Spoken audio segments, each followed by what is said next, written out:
দীর্ঘ ১৭ বছরের নির্বাসিত জীবন শেষে ঐতিহাসিক প্রত্যাবর্তন তারেক রহমানের সংবর্ধনার জনসমুদ্রে ন্যায়পরায়ণতার আলোকে দেশ গড়ার অঙ্গীকার। এক সপ্তাহ মৃত্যুর সঙ্গে পাঞ্জা লড়ে গেল ১৮ ডিসেম্বর না ফেরার দেশে পাড়ি জমালেন ইনকলাব মঞ্চের মুখপাত্র ওসমান হাদি।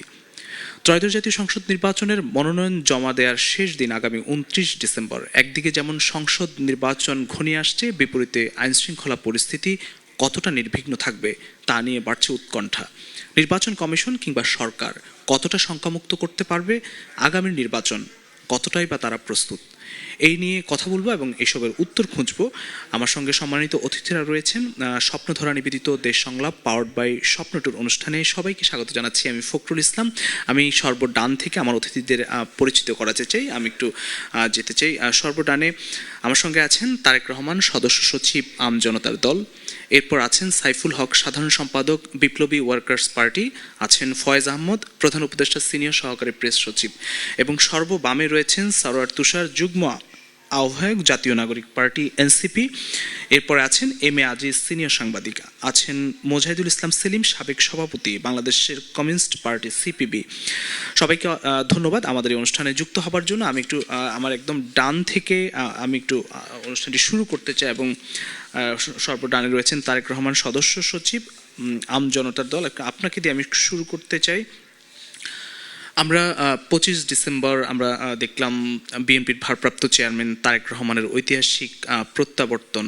দেশের রাজনীতিতে আপনিও সেই মঞ্চে ছিলেন। আমরা দেখলাম দেশের রাজনীতিতে কতটা ইতিবাচক পরিবর্তন ঘটবে বলে আপনার কাছে মনে হয়। তার যে বক্তব্য দেখলেন, ১৭ বছর পর যে আবেগঘন পরিস্থিতি তৈরি হলো, রাজনীতিতে আসলে কতটা পরিবর্তন ঘটবে?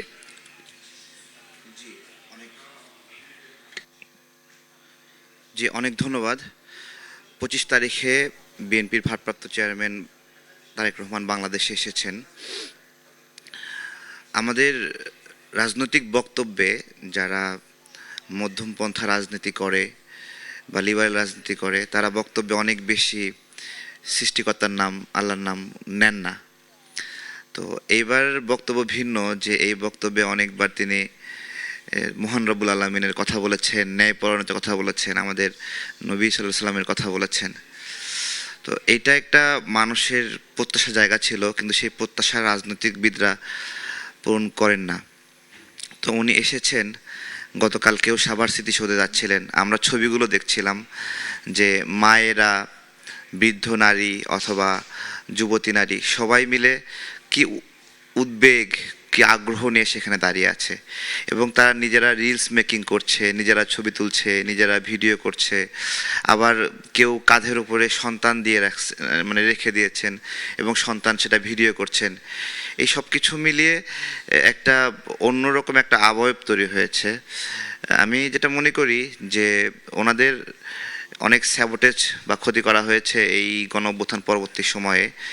একটা দল হিসেবে যেই পরিমাণ ভিকটিম হওয়ার কথা ছিল, বিএনপি তার চেয়েও একটা বড় ভিকটিম দল ছিল গণঅভ্যুত্থানের পরবর্তী পুরো সময়ে। বিশেষত আমরা বিশ্বাস করি এই স্বপ্নগুলিতেই তৈরি হবে স্বপ্নের বাংলাদেশ। স্বপ্নধারা, ধরনীর বুকে সোশ্যাল মিডিয়াতে অন্তত। তো সেই জায়গা থেকে সে আগমনের পরে এইটা পুরোপুরি ঘুরে গেছে। তো ভারপ্রাপ্ত চেয়ারম্যান তারেক রহমানের দেশে আসার সাথে আরও অনেকগুলো প্রত্যাশা আছে রাজনৈতিক অঙ্গনে দেশের মানুষের সাথে। এখানে দেখা যাচ্ছে যে বিএনপির বিভিন্ন পর্যায়ের নেতৃবৃন্দের সাথে হয়তো বা রাজনৈতিক দলসমূহ খুব ভালো আলোচনা করতে পারে নাই অথবা চূড়ান্ত ডিসিশন নিতে পারে নাই।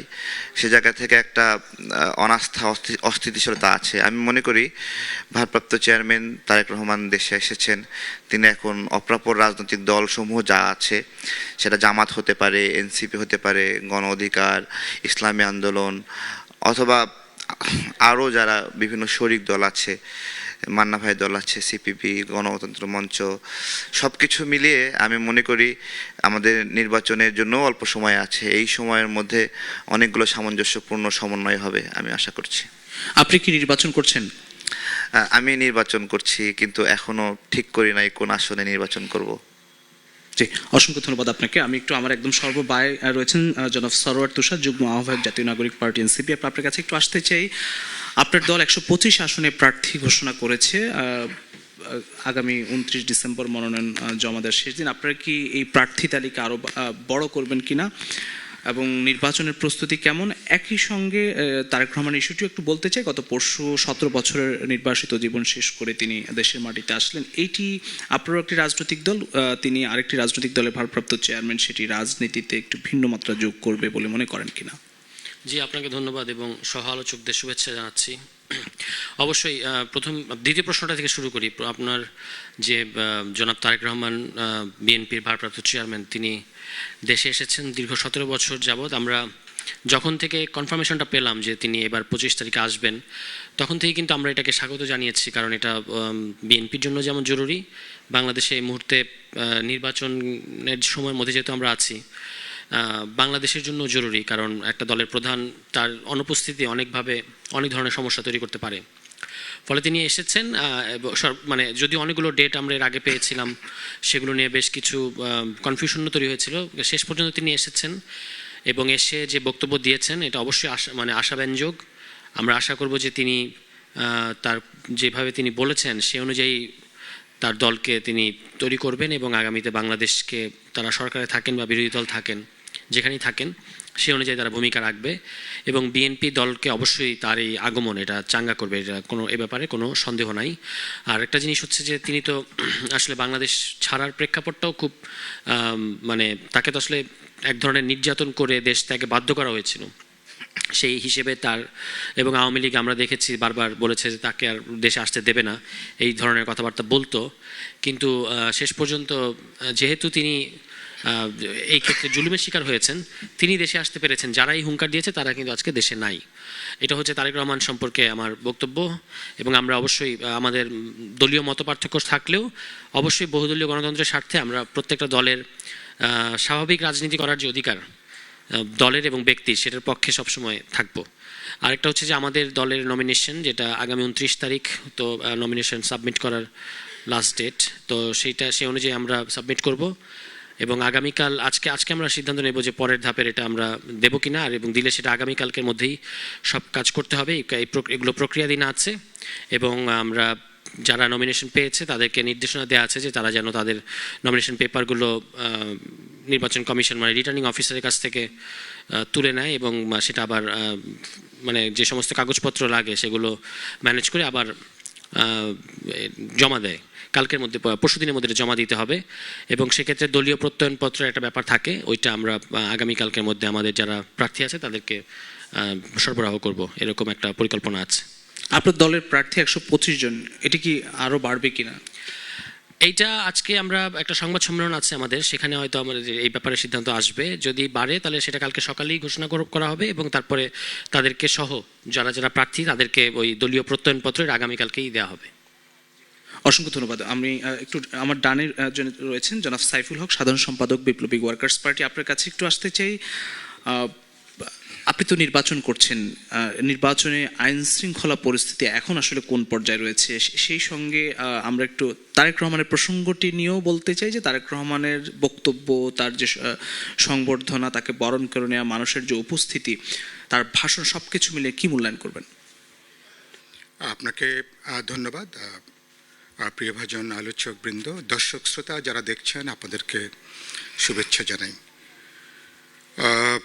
বললেন যে বিএনপির অ্যাক্টিং চেয়ারপারসন গত 25 তারিখে 17 বছর বাস্তবে তিনি একজন নির্বাসনের অবসান ঘটিয়ে তিনি দেশে ফিরেছেন।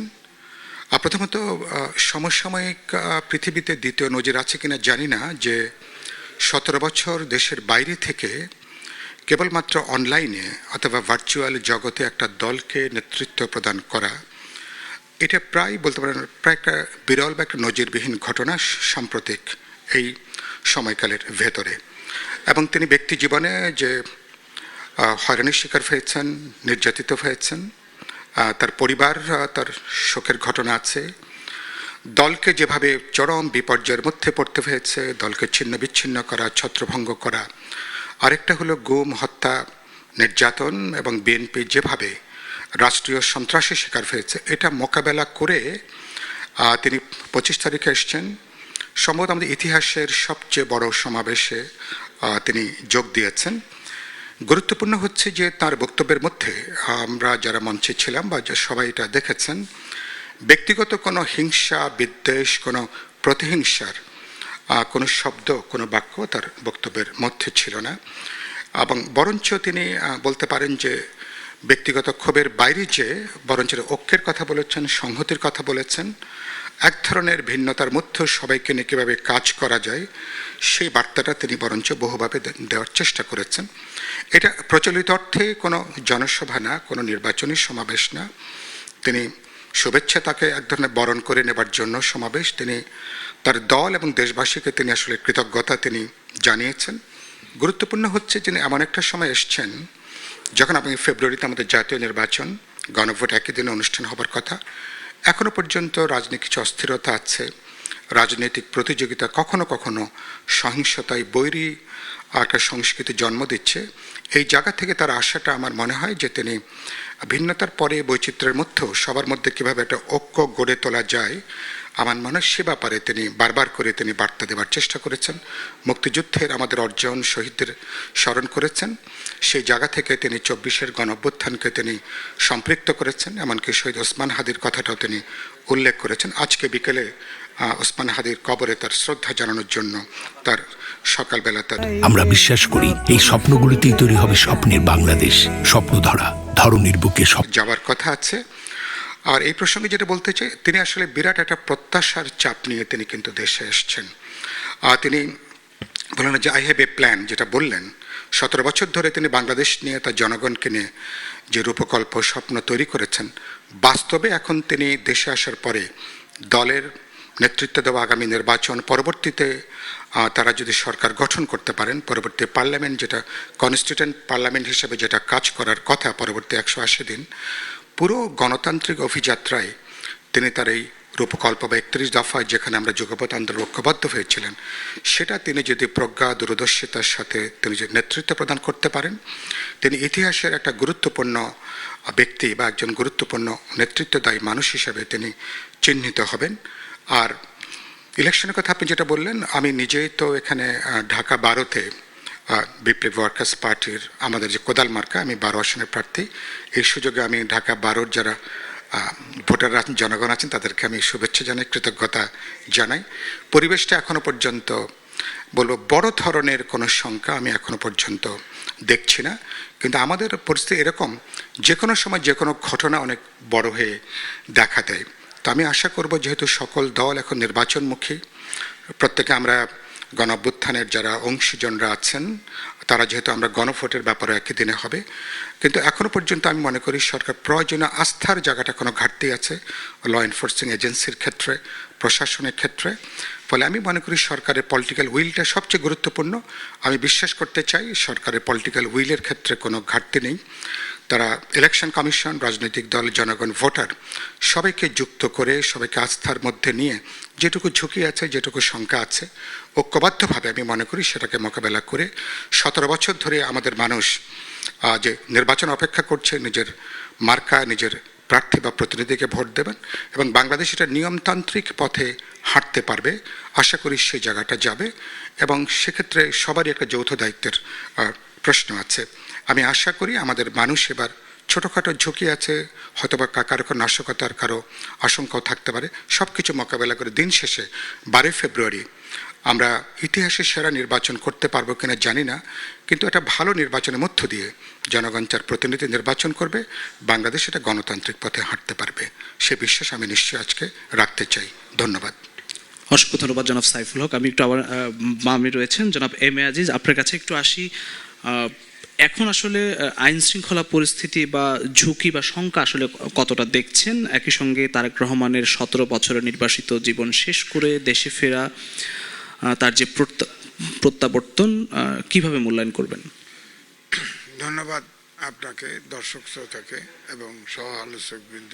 সেলিম ভাই এখানে আছেন, সবচেয়ে বয়োজ্যেষ্ঠ নেতা। এখন সেলিম ভাই বয়স্ক নেতা, আপনি না, আপনি এখনো তরুণ। তো যাই হোক, দেখেন তারেক রহমানকে যেভাবে নির্যাতন করা হয়েছে, আমার মনে হয় বাংলাদেশের রাজনৈতিক ইতিহাসে এমনটি করা হয় নাই। তাকে মাজা ভেঙে কিন্তু বিদেশে আপনার পাঠিয়ে দেওয়া হয়েছে এবং তারেক রহমান আদৌ দেশে ফিরবে কিনা তিনি নিজেও বলেছেন এই ধোঁয়াশাটা বরাবর কাজ করেছে। 25 তারিখের দিনেও কিন্তু এই ধোঁয়াশা কাজ করেছে যতক্ষণ প্লেন না ওঠে।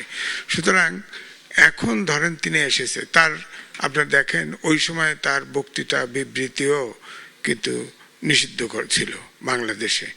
তারপরে তিনি সাইফুল ভাই বলেছেন একমাত্র দল যা শুধু টেলিফোনের উপরে এই দলটা কিন্তু ভাঙতে পারে নাই। ফ্যাসিস্ট সরকার বহুত চেষ্টা করেছে, এই দলটা ভাঙে নাই। এবং আশ্চর্যের বিষয় 111 সহ 17 বছর এই দলটির একটি কর্মী কিন্তু অন্য দলে জয়েন করে নাই। কি আশ্চর্যের ব্যাপার। সুতরাং এই জন্য আমি বলছি যে নির্বাচনে ধরেন আওয়ামী লীগ যখন ছিল তখন জামাত যদি ধরি, জামাত, বিএনপি, তার উপরে আওয়ামী লীগ, এই দুটি দল আওয়ামী লীগ এবং বিএনপির প্রায় সমান সমান ভোট ছিল। আমার কাছে মনে হচ্ছে যে বিএনপির ভোট ইলেকশন সামনে হয়তো কমছে, এটা আমি মনে করি না।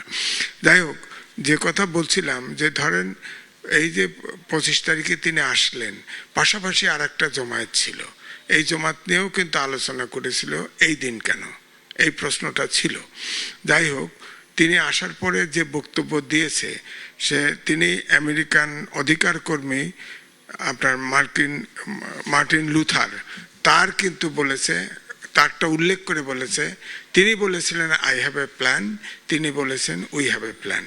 এবং তিনি এটা নির্বাচনী ক্যাম্পিংয়ে যখন বেরোবেন তখন ড্রিম বলেছে, হ্যাঁ, তো সেটা হয়তো তিনি ক্যাম্পিংয়ে যখন যাবেন তখন হয়তো এটা পরিষ্কার হবে, আমরা বুঝতে পারবো।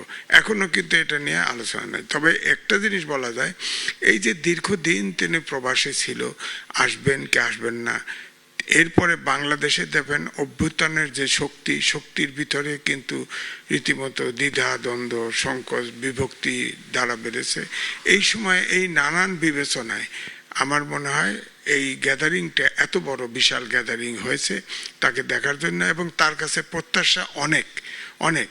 আমাদের দেশের যে সমস্যাগুলি তৈরি হয়েছে, ধরেন নির্বাচনের সামনে যেটা বলছেন, প্রত্যেক দিনই তো প্রায় দিনই তো হত্যা হচ্ছে, আক্রমণ হচ্ছে, মব সন্ত্রাস, এই যে ডেইলি স্টার, প্রথম আলো সর্বশেষ হলো, মব সন্ত্রাস তো শেষ হচ্ছে না।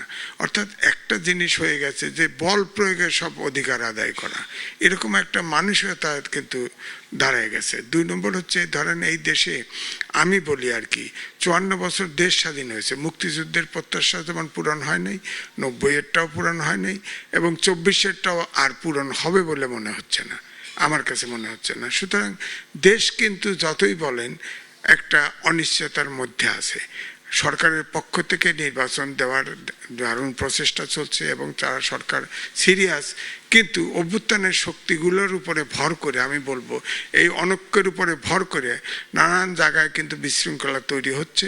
এই বিশৃঙ্খলা যদি নিয়ন্ত্রণে না আসে, অভ্যুত্থানের শক্তিরা যদি অন্ততপক্ষে একটা নিরপেক্ষ নির্বাচন করার জন্যে একত্র না হয়, তাহলে বোধহয় এই নির্বাচনটা নিয়ে কিন্তু শঙ্কা আছে। কারণ উদাহরণ বাংলাদেশের মাটিতে আছে। 111-এর সরকারের সময় 2বার শিডিউল পিছিয়ে গেছে, শেষ পর্যন্ত 10 দিন আগে কিন্তু নির্বাচন হয় নাই, সরকার পরিবর্তন হয়ে গেছে। সুতরাং এই জন্যই সংশয়, এখনো বলে মানুষ নির্বাচন হবে তো, এই প্রশ্ন কিন্তু দূর হয় নাই। সরকারের পক্ষ থেকে, ইলেকশন কমিশনের পক্ষ থেকে প্রস্তুতি যা নিচ্ছে এবং যা বলছে তারা কিন্তু সম্পূর্ণ আন্তরিক। কিন্তু আমি এখানে বলবো নির্বাচন যদি না হয়, অভ্যুত্থানের শক্তির ভিতরে যে দ্বিধা বিভক্তি, এ কারণেই হয়তো কোনো সমস্যা তৈরি হতে পারে, এছাড়া সম্ভব না। সেখানে কিন্তু তারেক রহমান কিন্তু তার জনসভায় বলেছে ধর্মমত নির্বিশেষে সবার সহযোগিতা লাগবে। এখন তো তার দল সরকারে নাই, তিনি সরকারকে বড় দল হিসাবে সহযোগিতা করতে পারে। এবং এখনকার যে সমস্যা, আমাদের সামনে একটা নিরপেক্ষ নির্বাচন হওয়া, যে দলই ক্ষমতায়। আমরা বিশ্বাস করি এই স্বপ্নগুলিতেই তৈরি হবে স্বপ্নের বাংলাদেশ। স্বপ্ন ধরা, ধরনীর বুকে আসুক, এই ব্যাপারে আমি মনে করি তারেক রহমানের যথেষ্ট ভূমিকা আছে। এরপরে সরকার যদি যে দলই করুক, তিনি অপোজিশনে থাকুক, সরকারে যাক, অনেক চ্যালেঞ্জ আছে, সেই চ্যালেঞ্জগুলো পরবর্তীতে আলোচনার সময় আসলে আমি করব। ধন্যবাদ। অসংখ্য ধন্যবাদ জনাব এম এ আজিজ। আমি আমার বামেই থাকতে চাই, আমি একটু জনাব মোজাহিদুল ইসলাম সেলিম আপনার কাছে আমি আসব।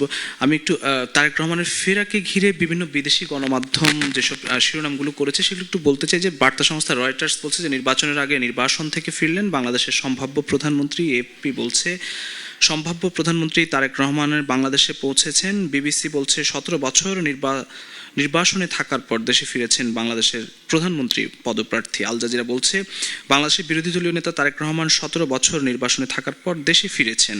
60 বছর বয়সী তারেক রহমান বাংলাদেশের সম্ভাব্য প্রধানমন্ত্রী। নিউ ইয়র্ক টাইমস বলছে 17 বছর নির্বাসনে থাকার পর বাংলাদেশের সম্ভাব্য প্রধানমন্ত্রীর প্রত্যাবর্তন। এভাবে আরও নানান মিডিয়া শিরোনাম করেছে তার প্রত্যাবর্তনকে ঘিরে। আমি একটু জনাব মোজাহিদুল ইসলাম সেলিম আপনার কাছে একটু আসতে চাই। প্রথমে একটু জানতে চাই যে নির্বাচনে বিশৃঙ্খলার কথা, নির্বাচনকে ঘিরে বিশৃঙ্খলা, মব সন্ত্রাস, মিডিয়া আক্রান্তের খবর যেমন রয়েছে সে বিষয়ে আপনার মতামত কি, এবং তারেক রহমানের সশরীরে দেশে ফেরা, রাজনীতিতে ফেরা সে বিষয়ে কিভাবে মূল্যায়ন করবেন? অসংখ্য ধন্যবাদ। অনেকগুলো বিষয় এখানে আলোচনায় চলে এসছে। আমি ছোট ছোট করে বিষয়গুলো বলবো।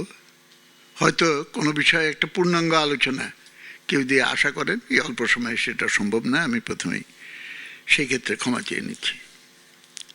ইলেকশন সম্পর্কে কথা উঠেছে এবং আইনশৃঙ্খলা পরিস্থিতি ইত্যাদি বিষয়ে সকলের বোঝার জন্য আমি বলছি, একটা গানের কলি আছে, জয় করে তবু ভয় কেন মোর যায় না।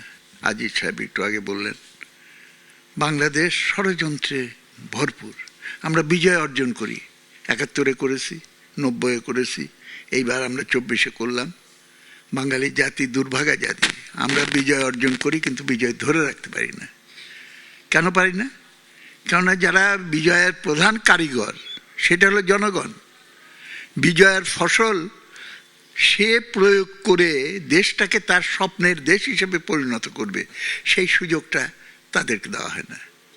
তাদের মুখপাত্র হিসেবে দাবিদার একটা ছোট গোষ্ঠী সেই কর্তৃত্বটা দখল করে নেয় এবং তাদের নিজস্ব শ্রেণীগত স্বার্থে তখন তারা সেই দায়িত্বটা বা কর্তৃত্বটা প্রয়োগ করে থাকে। বারবার এটা হয়েছে এবং আমি আজিজ সাহেবের সঙ্গে একমত। সাম্প্রতিক ঘটনাবলীও সেই আশঙ্কা আমাদের সামনে সৃষ্টি করছে। আলমগীর বলেছেন যে এই মুহূর্তে আপনাদের সামনে বক্তব্য রাখবেন আমাদের দলের ভারপ্রাপ্ত চেয়ারম্যান জনাব তারেক রহমান। আপনি সেখানে একটা অভূতপূর্ব ঘটনা ঘটেছে, আমি বলছি আমরা সবাই দাঁড়িয়ে। আমি আসছি এই মুহূর্তে তারেক রহমান শরীফ ওসমান হাদির কবর জিয়ারত করে, তিনি কাজী নজরুলের কবর জিয়ারত করছেন, তিনি আছেন সেখানে। আপনি ওকে, তো তিনি যখন বক্তব্য দিবেন বলছেন সে সময় সমাবেশে সবাই যার যার জায়গায় দাঁড়িয়ে গেলেন। তারেক রহমান ওই সমাবেশে অ্যাড্রেস করেছেন প্রিয় বাংলাদেশ বলে। অনেক মানুষকে আমি সেখানে কাঁদতে দেখেছি। এর পরের প্রোগ্রামটা কিন্তু 28 অক্টোবর। সেখানে যখন মানুষ রেসপন্স করেছে সেই জায়গা থেকে ধারণা পাওয়া যায় তারেক রহমান যখন বাংলাদেশের মাটিতে পা ফেলবেন তার সমাবেশে বা তার সংবর্ধনা অনুষ্ঠানে বা তাকে বরণ করার জন্য কি ধরনের উপস্থিতি হতে পারে, তাই হয়েছে।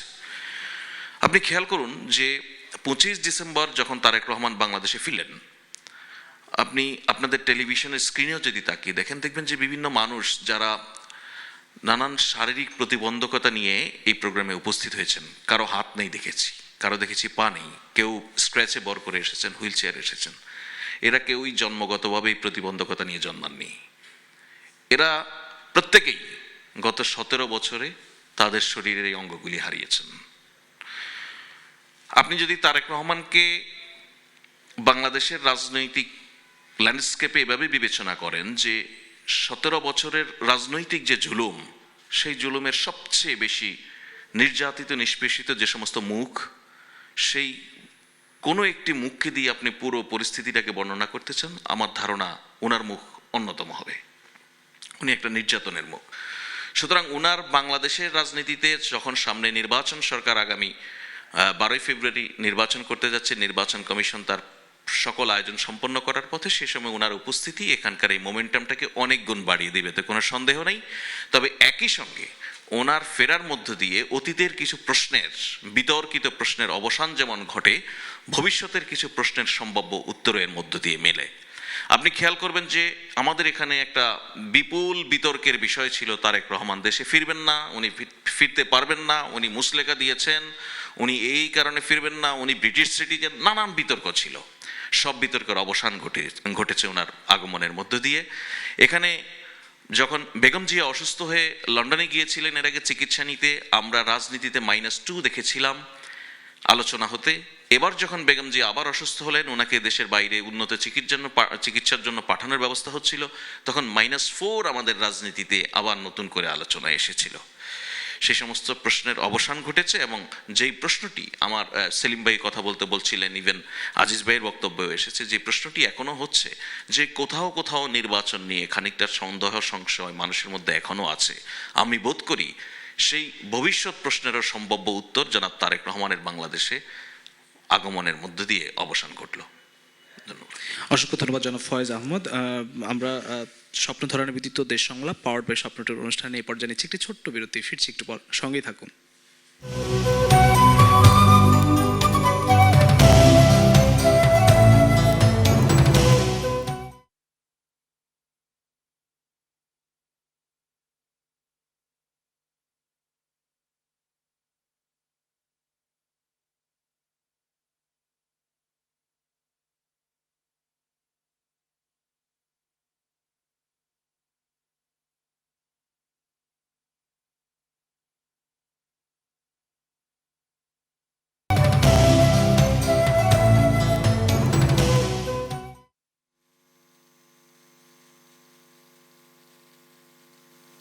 স্বপ্ন ধরানো ব্যতীত দেশ সংলাপ পাওয়ার বাই স্বপ্নটির অনুষ্ঠানে আরও একবার স্বাগত জানাচ্ছি। আমি একদম সরাসরি আলোচনায় যেতে চাই। আমার সর্বডানে রয়েছেন তারেক রহমান, সদস্য সচিব আমজনতার দল। আপনার কাছে আমি একটু আসি। আপনি তো নির্বাচন করছেন, কোথা থেকে আপনি নির্বাচন করছেন, কোন আসন থেকে? যেহেতু 29 তারিখ মনোনয়ন জমা দেওয়ার শেষ দিন, আর আপনারা কি কোনো জোটের মাধ্যমে নির্বাচন করছেন কিনা বা দল বিলুপ্ত করে নির্বাচন করছেন কিনা? আরও একটি প্রশ্ন, আপনাকে নিয়ে কথা কেউ কেউ অভিযোগ করেন আপনি আওয়ামী লীগের ভাষায় কথা বলেন বা আওয়ামী লীগের মতো করে কথা বলেন, এই ধরনের অভিযোগ কিন্তু করে থাকে। আসলে কেন বলে এটি নিয়ে? আপনি শুনেছেন কিনা আমি জানি না। না, অবশ্যই শুনেছি, শুধু অভিযোগ না, আমি মরে গেলেই ভালো হয় এরকমও বলে সামাজিক যোগাযোগ মাধ্যমে, আমি কেন মরি না। ঠিক আছে, আমরা আসলে একবারে শুরু থেকেই আয়ু বৃদ্ধি পায়। আচ্ছা আচ্ছা, মৃত্যু কামনা করলে আয়ু বৃদ্ধি পায়। তো আমি অনেকের যন্ত্রণার কারণ। আমরা সব দলের অংশগ্রহণের নির্বাচনের বিষয়টি আরও প্রায় 4-5 মাস আগে থেকে বলে আসছি এবং এখান থেকে আমরা সরি নাই। সে জায়গা থেকে জাতীয় পার্টি বা অপরাপর আওয়ামী লীগ যারা আছে, আমরা সবার ক্ষেত্রেই বলছি যে জনগণকে রিজেক্ট করার সুযোগ দেন না। আমরা দেখি না কতখানি জনগণ রিজেক্ট করে, তো সেই কারণে ওইটা বলছে আর কি। আমরা বিশ্বাস করি এই স্বপ্নগুলিতেই তৈরি হবে স্বপ্নের বাংলাদেশ। স্বপ্ন ধরা, ধরনীর বুকে স্বপ্ন। আমরা ওই পজিশন এখনো চেঞ্জ করি নাই, এখনো ওইভাবে আছি। তো এটা দেখে কারো অসুবিধা হচ্ছে, কারো আবার সুবিধা হচ্ছে, কেউ বাহাবা দিচ্ছে, আবার কেউ গালিও দিচ্ছে, এরকম একটা বিষয় রয়েছে। আর আমার নির্বাচনের বিষয়ে, আমার তো মানে থাকি আমি ঢাকা 11 এখানে, এই এলাকাতে আমার বসবাস, আমাদের আন্দোলন বা টিম ওয়ার্কগুলো ঢাকা 11 কেন্দ্রিক বেশি।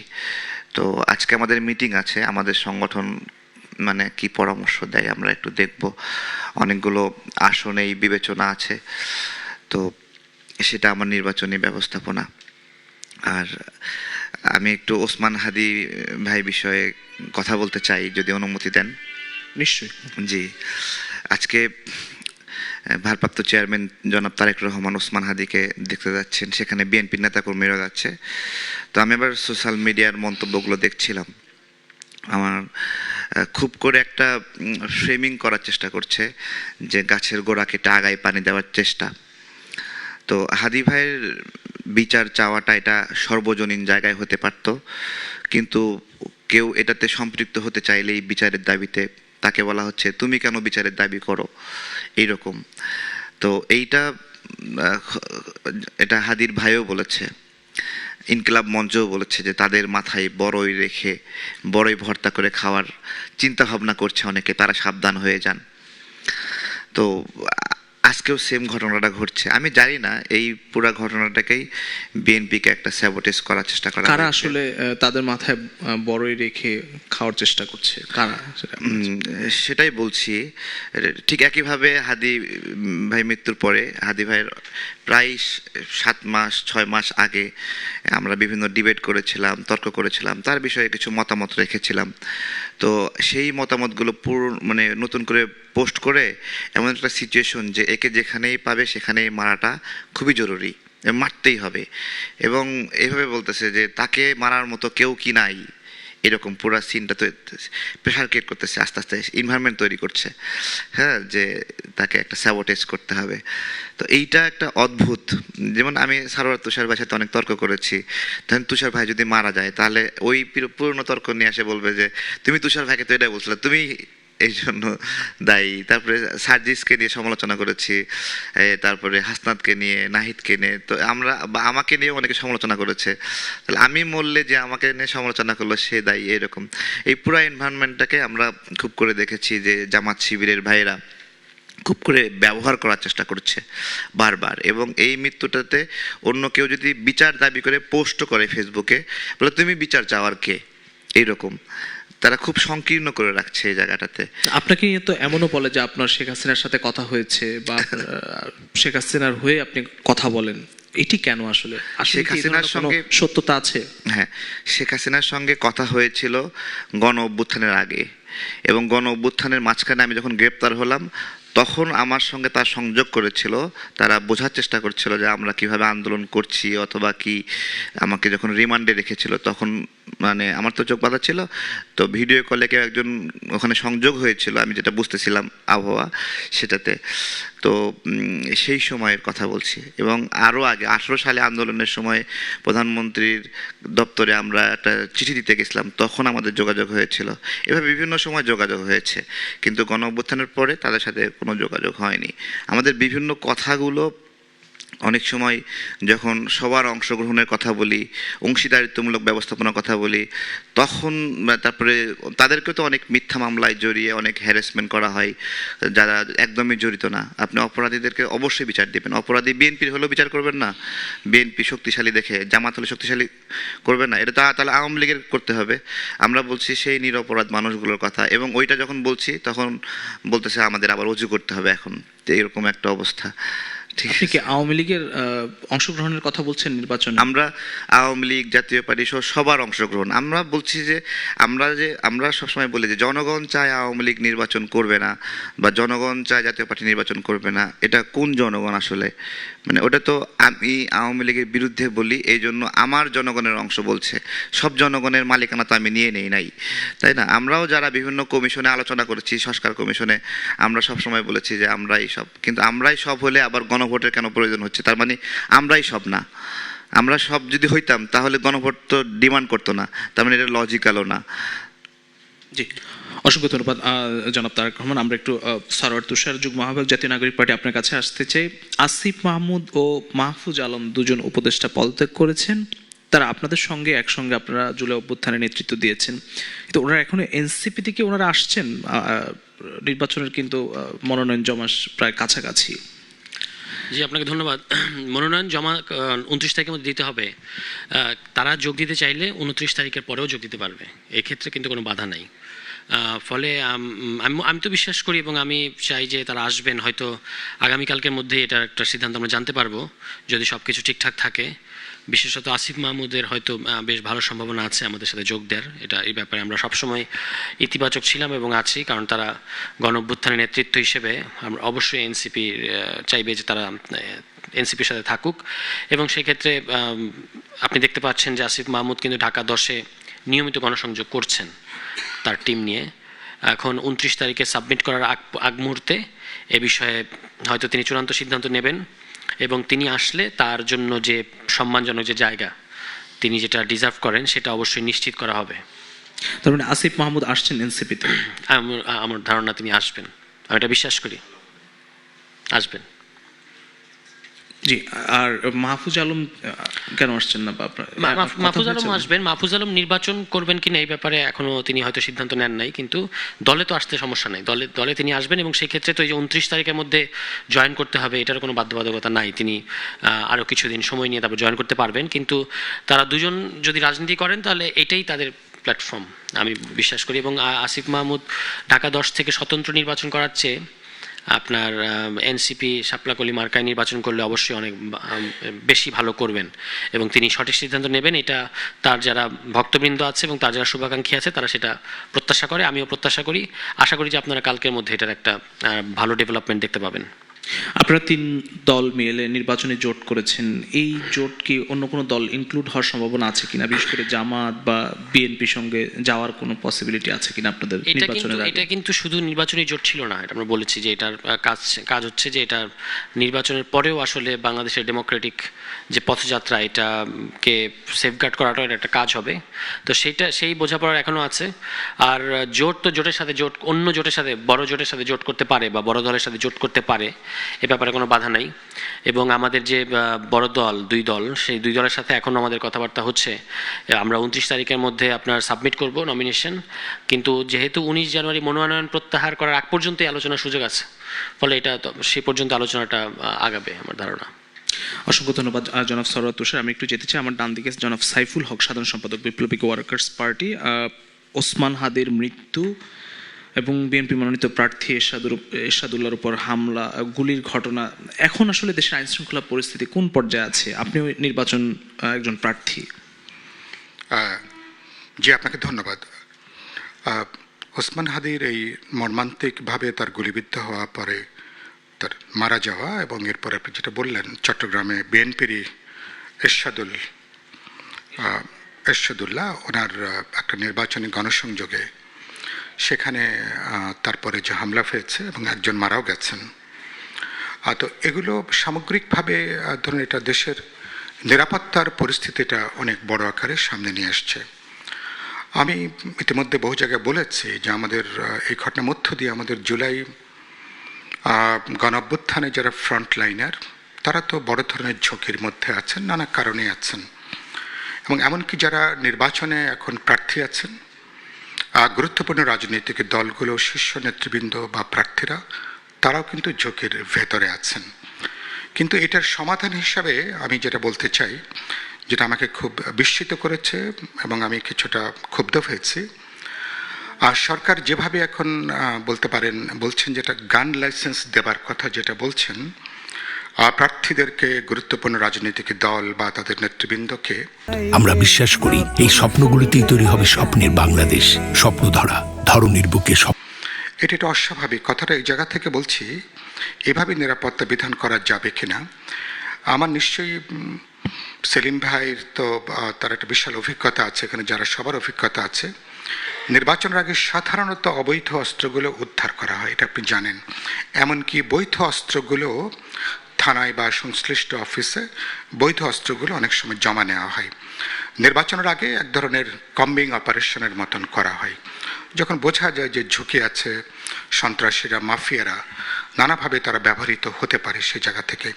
এবার আপনি চিন্তা করেন 300 আসনে প্রার্থীরা এক এক আসনে যদি গড়ে ন্যূনতম 5 জন 7 জন করে প্রার্থী থাকেন, অধিকাংশ তারা যদি গানম্যান, তারা যদি অস্ত্রের লাইসেন্স, তারা একদিকে তো গানম্যান একটা সরকারি প্রশ্ন, তারা যদি অস্ত্রের লাইসেন্স নিয়ে তারা যদি অস্ত্র ব্যবহার করেন, তো চিন্তা করেন যে দেশব্যাপী তাহলে কয়েক হাজার অস্ত্রের লাইসেন্স যদি দেওয়া হয়, তার মানে প্রার্থীরা সবাই বন্দুক ঘাড়ে করে বা পাশে বন্দুকধারীদেরকে নিয়ে তাদেরকে গণসংযোগে যাবেন, যোগাযোগ করবেন।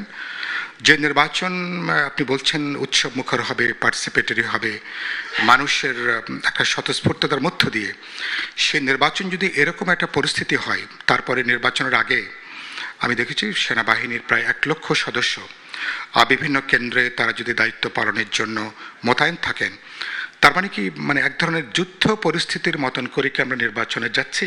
চিন্তা করেন, গানম্যান আছে, তারপরে প্রার্থীদের তারা অস্ত্রের লাইসেন্স নিয়ে তারা সেখানে অস্ত্রধারীরা তাদের সাথে আছেন, আমার আইন শৃঙ্খলা রক্ষাকারী বাহিনী, সামরিক বাহিনী। এই ধরনের এই পরিস্থিতি আমি ইতিমধ্যে বলেছি ভোটারদের একটা আতঙ্ক তৈরি করতে পারে। এমনকি আমি মনে করি এই পরিস্থিতি ভোটার তার যে টার্ন আউট এটা কিন্তু আশঙ্কাজনকভাবে কমে যাওয়ার কিন্তু ঝুঁকিটা থাকবে। আমি পরিষ্কার করে মনে করি নির্বাচনের প্রধান গ্যারান্টিটা কি অবাধ নির্বাচনের। আমরা একটু বলেছি রাজনৈতিক দলগুলোর মধ্যে ন্যূনতম বোঝাপড়া লাগবে। Enough is enough. আমরা আমাদের প্রতিযোগিতা আছে, বিতর্ক আছে, নানা প্রশ্নে আলাপ আলোচনা আছে, কিন্তু ফেব্রুয়ারি নির্বাচন এবং গণভোটকে কোনোভাবে আমরা বিতর্কের মধ্যে নেব না। এটাকে চট দখলের মতন সহিংসতায় জবরদখল এটাকে নিয়ে যাব না। This should be the consensus. একটা দেখেন না, বিভিন্ন ফুটবল খেলার সময় বিরাট করে ব্যানার থাকে না, ফেয়ার প্লে। তার মানে আমরা খেলার যে নিয়মটা সেই নিয়মটাকে আমরা মেনে চলবো। ন্যূনতম যে গণতান্ত্রিক যে পরিবেশটা, সংস্কৃতিটা, টলারেন্সের যে সংস্কৃতিটা, আপনার সঙ্গে আমার ডিবেট থাকবে, নানা প্রশ্নে আমাদের মতান্তর থাকবে, কিন্তু নিশ্চয়ই এটাকে আমি সহিংসতা জায়গাটা নিয়ে যাব না। ফলে আমি মনে করি প্রধানত রাজনৈতিক দলগুলোর মধ্যে এই বোঝাপড়া, দায়িত্বশীলতা যদি না থাকে, তারপরে যেটা বলেছি সরকার, নির্বাচন কমিশন, পলিটিক্যাল পার্টিজ এবং ভোটারেরা ইলেকশন একটা যৌথ অর্কেস্ট্রার মতন, এই সম্মিলিত দোতনা, সম্মিলিত উদ্যোগের মতন। এটা না থাকলে কেবল বন্দুকধারীদেরকে আপনি মোতায়েন করে হয়তো বলতে পারেন কোনোভাবে হয়তো নির্বাচন বইতে পার হতে পারেন, কিন্তু সেটা কোনো ভালো নির্বাচনের উদাহরণ তৈরি করবে এটা আমি বিশ্বাস করি না। এটা একটা আফ্রিকান সিনড্রোমও দাঁড়িয়ে যেতে পারে। আফ্রিকার বিভিন্ন দেখছেন না যে এক এক বন্দুকধারীরা যাচ্ছেন, তারা পাশে দাঁড়িয়ে আছেন।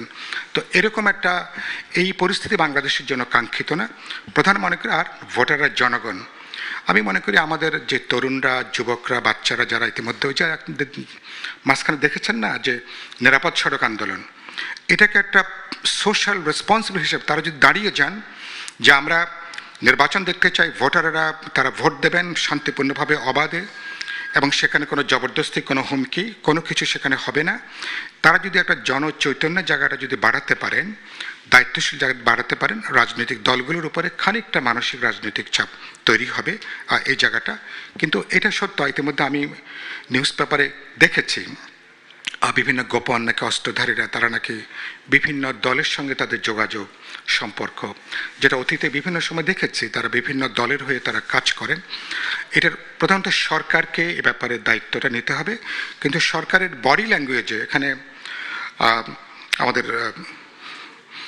আমাদের প্রেস সচিবদের একজন গুরুত্বপূর্ণ সদস্য এখানে আছেন, কিন্তু সরকারের বডি ল্যাঙ্গুয়েজ এটা বোঝা মুশকিল। এবং এই যারা হোমের দায়িত্বে আছেন তাদের যে কথাবার্তা, মানুষ সবচেয়ে আগে দেখে বডি ল্যাঙ্গুয়েজটা কী, এবং সেবার দৈনন্দিন কাজের ক্ষেত্রে আপনি যেটা বলছেন মানুষের উদাহরণটা দেখতে চায়। বলে না উপদেশ থেকে উদাহরণ ভালো, বাস্তবে দেখতে চাই যে ব্যাপারে আপনার উদ্যোগটা কী। আমরা শুনেছিলাম যে দ্বিতীয় ফেজের অপারেশন ডেভিল হান্ট নাকি শুরু হয়েছে। কোথায় শুরু হয়েছে, তার কি কার্যকারিতা আমার কিন্তু জানা নেই। ফলে এই স্বরাষ্ট্র উপদেশটাকে দিয়ে নির্বাচন পর্যন্ত যাওয়া যাবে কিনা, বা তার যে টিম তারা আছেন যাওয়া যাবে কিনা, ইতিমধ্যে ব্যাপারে সন্দেহ আছে। ইতিমধ্যে অনেকেই দাবি উত্থাপন করেছেন যে তাকে সেখানে ওনাকে অব্যাহতি দিয়ে যার উপরে মানুষ আস্থা রাখতে পারে। এই জায়গাটা এখন এটাই সবচেয়ে বড় চ্যালেঞ্জের জায়গা আগামী 12 ফেব্রুয়ারির নির্বাচনের জন্য। আরেকটা গুরুত্বপূর্ণ হলো মানুষের গণজোয়ার। আপনারা এখনো পর্যন্ত সরকার থেকে, আমি কিন্তু এটা সরকারের দায়িত্ব, রাজনৈতিক দলগুলোর গণভোটের যে প্রচারণা, তাকে যে এটা অর্গানাইজ করা, মানুষের স্বতঃস্ফূর্ততা জাগিয়ে তোলা। ভোটটা কিন্তু মানুষের, এটা তার একটা মর্যাদার প্রতীক। এটা যে কোনো মানুষের একটা মডার্ন ডেমোক্রেটিক সোসাইটিতে তার একটা ব্যক্তি মানুষের একটা ইন্ডিপেন্ডেন্ট পলিটিক্যাল আইডেন্টিটি, তার সম্মান, মর্যাদা, তার ব্যক্তির সার্বভৌমত্বের এটা এক ধরনের ডেমনস্ট্রেশন কিন্তু তার ভোটের অধিকারটা। সেই জায়গাটা ভোটের অধিকারের ব্যাপারে মানুষকে জাগিয়ে তোলা, সচেতন করা, যদি এরকম একটা কনসাসনেস, এই জনচৈতন্যের একটা জাগরণ, এটাই মনে করি যে কোনো সন্ত্রাস, যতগুলো চ্যালেঞ্জ আছে মোকাবেলা করার সবচেয়ে ভালো জায়গা হচ্ছে এই রাজনৈতিক, সামাজিক, সাংস্কৃতিক যে ক্যাম্পেইন।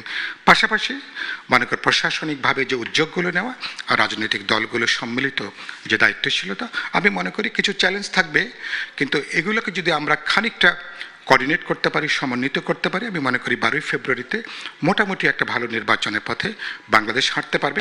শেষ বাক্যটা বলি এই প্রসঙ্গে, আগামী নির্বাচন যদি কোনো কারণে বিতর্কিত হয়, পার্লামেন্ট কিন্তু বিতর্কিত হবে। পার্লামেন্ট বিতর্কিত হলে কিন্তু সেই নির্বাচনের গ্রহণযোগ্যতা নিয়ে উইদিন এন এক্সটার্নাল এটা কিন্তু প্রশ্ন উঠতে পারে। আমরা এর আগে হাসিনার 3টা নির্বাচন নিয়ে সেখানে এটা বড় ধরনের গ্রহণযোগ্যতার সমস্যা ছিল, এবার নিশ্চয়ই সেরকম কোনো পরিস্থিতি নয়। কিন্তু তারপরও এই নির্বাচন নিয়ে 17 বছর পরে যে নির্বাচন, এই নির্বাচন কোনোভাবে তার গ্রহণযোগ্যতা নিয়ে প্রশ্ন উঠবে এরকম কোনো বিষয় আমরা কেউ দেখতে চাই না। ফলে প্রত্যেককে দায়িত্বশীল আচরণ করা দরকার এবং প্রতিযোগিতা করি। আপনি এখন যদি ইন্টেনশন থাকে গোটা নির্বাচনটাকে আমি ভেস্তে দেব, নির্বাচন জায়গাটা যাবে, কিন্তু শেষ মুহূর্তে আমি গণেশ উল্টিয়ে দেওয়ার চেষ্টা করব, এটা কিন্তু খুবই আত্মঘাতী কাজ হবে। সেজন্য বলি আমরা কথা বলি, আলোচনা করি। সরকারকে আমি মনে করি আমি এখনও সরকারের দিক থেকে আরও সক্রিয়, উদ্যোগী, বিশ্বাসযোগ্য আমি কিন্তু পদক্ষেপ দেখতে চাই। ধন্যবাদ। অসংখ্য ধন্যবাদ জনাব সাইফুল হক। আমি একটু আমার বায়ে জনাব এম এ আজিজ আপনার কাছে আসি। সংখ্যা, বিশৃঙ্খলা, অনেক কথা আপনার কাছ থেকেও শুনেছি। আসলে সেই সংখ্যা কাটিয়ে আসলে নির্বাচনের যে মানুষের মধ্যে যে একটি জোয়ার, উৎসবের জোয়ার, সেটি আসলে কতটা তৈরি হলো? যে যদি আমরা নির্বাচন 12ই ফেব্রুয়ারি, আর মাত্র 1 মাস বাকি আছে, সেটি ধরি। দেখেন, আমার মনে হয় বিএনপির ভিতরে, নেতাকর্মীদের ভিতরে আমার মনে হয় কিছু উচ্ছ্বাস তৈরি হয়েছে গ্রামগঞ্জে, যেটা লক্ষ্য করেছি। সব দলের ভিতরে এটা ঘটে নাই। কারণ হচ্ছে এই যে ধরেন এরশাদুল্লাহর উপরে হামলা, একজন নিহত, হাদির যে খুনি, সে কোথায় আছে এটা এ পর্যন্ত নির্ধারণ করা গেল না। সে দেশে আছে না দেশ পাড়ি দিয়ে একবার শোনা যায় ভারতে চলে গেছে। তো এটার ব্যাপারে কোনো অগ্রগতি নাই। হ্যাঁ, দ্বিতীয়ত দেখেন, এই চিটাগাংয়ে মিছিলে একজন গুলি করার থেকে বিরতিহীনভাবে কিন্তু এগুলো ঘটতেছে, এটা নিয়ন্ত্রণ আসতেছে না। সর্বশেষ এটা ধরেন প্রথম আলো আর ডেইলি স্টারে আগুন লাগার পরে এটা আরো আমি মনে করব এটা আরো বেশি ইয়ে হয়ে গেছে, মানুষের মনে শঙ্কা তৈরি করেছে। তো এখন ইতিমধ্যে কিন্তু এই যে হত্যাকাণ্ড, এর ভিতরে কিন্তু একটা প্রার্থী কিন্তু সরে গেছে নির্বাচন থেকে। সে নির্বাচন থেকে নমিনেশন পেয়েছে, ইলেকশনে নেমেছে, তারপরে সে সরে গেছে এই হাদি হত্যার পরে।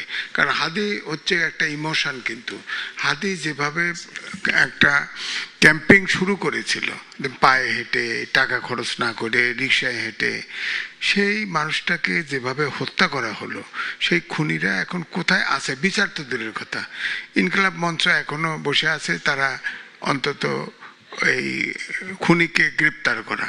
তো খুনির হয়তো সন্দেহভাজন একজনকে গ্রেপ্তার করা হয়েছে, তাকে রিমান্ডে নেওয়া হয়েছে, প্রকৃত খুনি তো গ্রেপ্তার হয় নাই।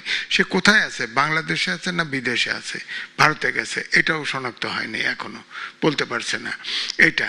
তারপরে এইভাবে এখন অভ্যুত্থানের শক্তি, আগেও বলেছি, অভ্যুত্থানের শক্তির ভিতরে যেভাবে লড়াইটা, এবং এখন আবার খেয়াল করেন যে প্রশ্ন সারোয়ার তুষারকেও বলেছেন, আপনার তারেক সাহেবকেও জিজ্ঞেস করেছেন, এখন কিন্তু নির্বাচনের ভিতরে জোট তৈরি হচ্ছে। এখন আজকের মিডিয়ার প্রচার, যেটা হয়তো সারোয়ার তুষার সাহেব যা বলেছেন সঠিক বলেছেন, কিন্তু যেটা বলা হচ্ছে 2জন উপদেষ্টা ছিল, তারা বিএনপির দিকে টিল করা। আমরা বিশ্বাস করি এই স্বপ্নগুলিতেই তৈরি হবে স্বপ্নের বাংলাদেশ। স্বপ্ন ধরা, ধরনীর বুকে সিপি জামাতের সাথে টিল করা, এবং কত সিট পেয়েছে এটাও মিডিয়া লিখেছে। এবং কতটুকু সত্য জানি না, তারা এক্সক্লুসিভ করছে, হয়তো ধারের কাছে হবে জামাত। আমার কথা হচ্ছে এনসিপি একটা অভ্যুত্থানের শক্তি, তাদের একটা ব্র্যান্ড ভ্যালু আছে, হয়তো বিতর্কিত হয়েছে, কিন্তু ব্র্যান্ড ভ্যালু তো আছে। সেটা কিন্তু জাতির জন্য রক্ষা করার দরকার ছিল, সবারই দরকার ছিল। তারা নিজেরাই এখন ধরি একদিকে বিএনপির সাথে আলাপ, আর একদিকে জামাতের সাথে আলাপ, দুইটা যদি হয় তাহলে ধরে নিতে হবে তাদের রাজনীতি নাই, তারা রাজনীতি ঠিক করতে পারে নাই এখনো। তো এখন রাজনীতি করবে অভ্যুত্থানের শক্তি, তাদের এখনো রাজনীতিই ঠিক হয় নাই যে তারা কোন, অর্থাৎ গণতান্ত্রিক রাজনীতি করবে না অন্ধকারের শক্তির সাথে হাত মিলাবে, এটা তো ডিসাইড করে নাই এখনো। এটা আমাদের জাতির জন্য কিন্তু দুর্ভাগ্য আমি বলবো।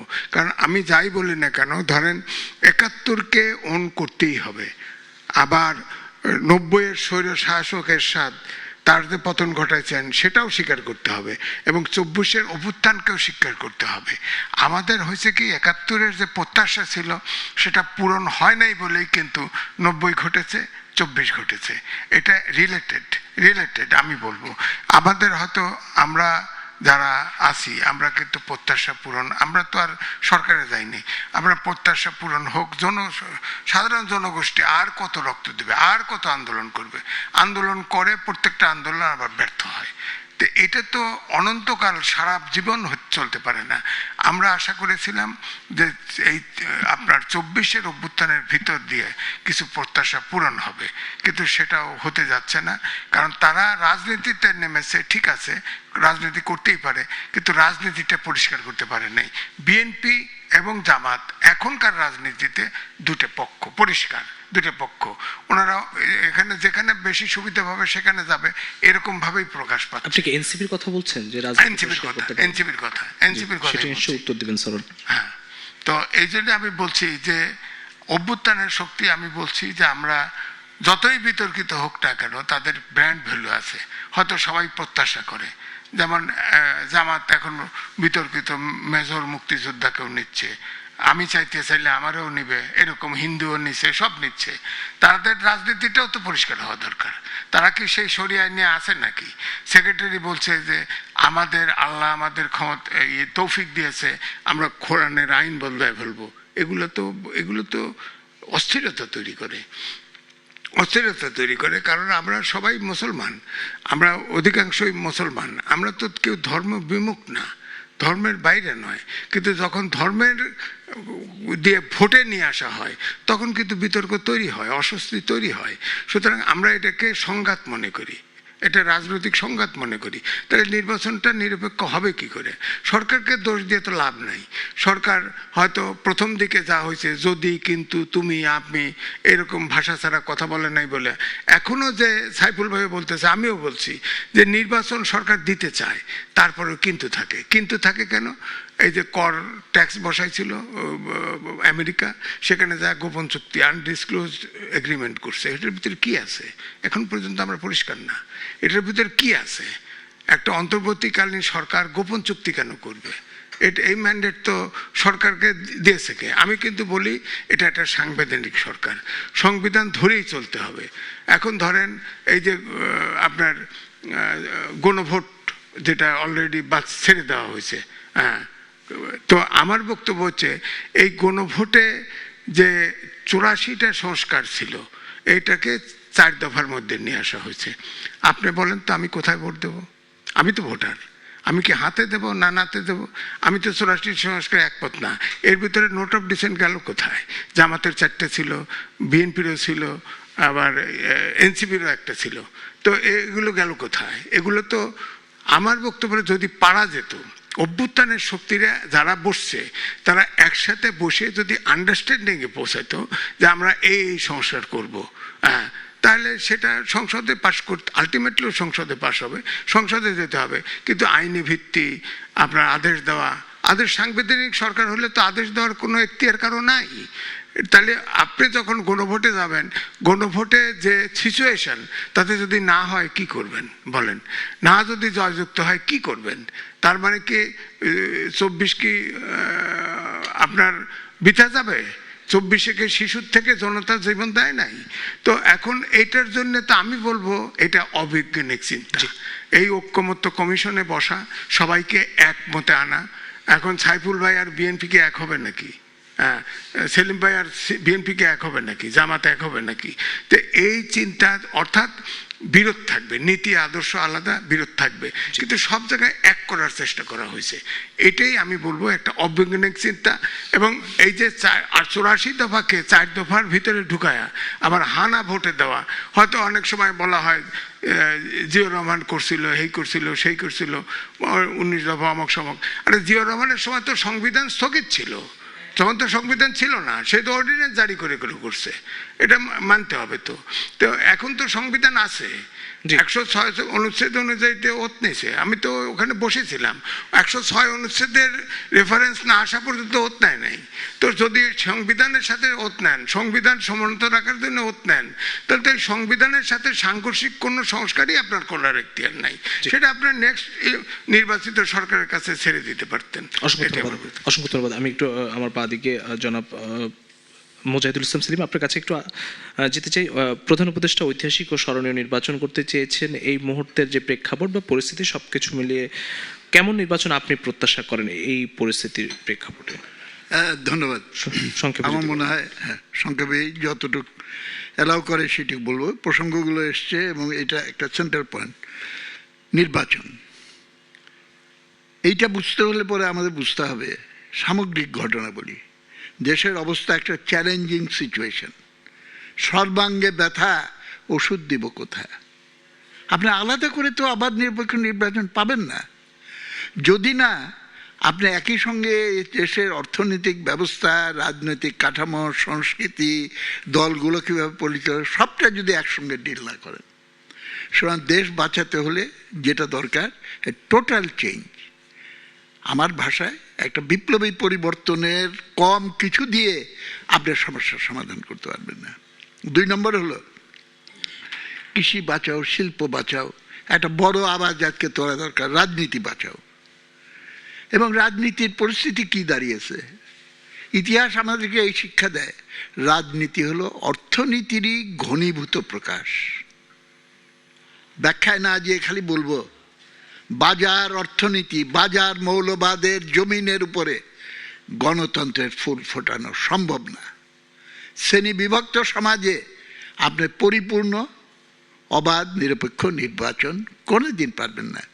একটা আপেক্ষিকভাবে গ্রহণযোগ্য এটা করতে হবে। আমাদের সংবিধানে আছে এই জায়গায় আমাদের মনোযোগ কেন্দ্রীভূত করতে হবে। প্রজাতন্ত্রের মালিক হলো জনগণ, এবং জনগণের মালিকানা মানে প্রজাতন্ত্র কিভাবে চলবে, কোন নীতিতে চলবে, কার স্বার্থে চলবে, এইটা জনগণ নির্ধারণ করবে। জনগণের অধিকাংশ হলো কৃষক, শ্রমিক, মেহনতি মানুষ, নিম্নবিত্ত, মধ্যবিত্ত।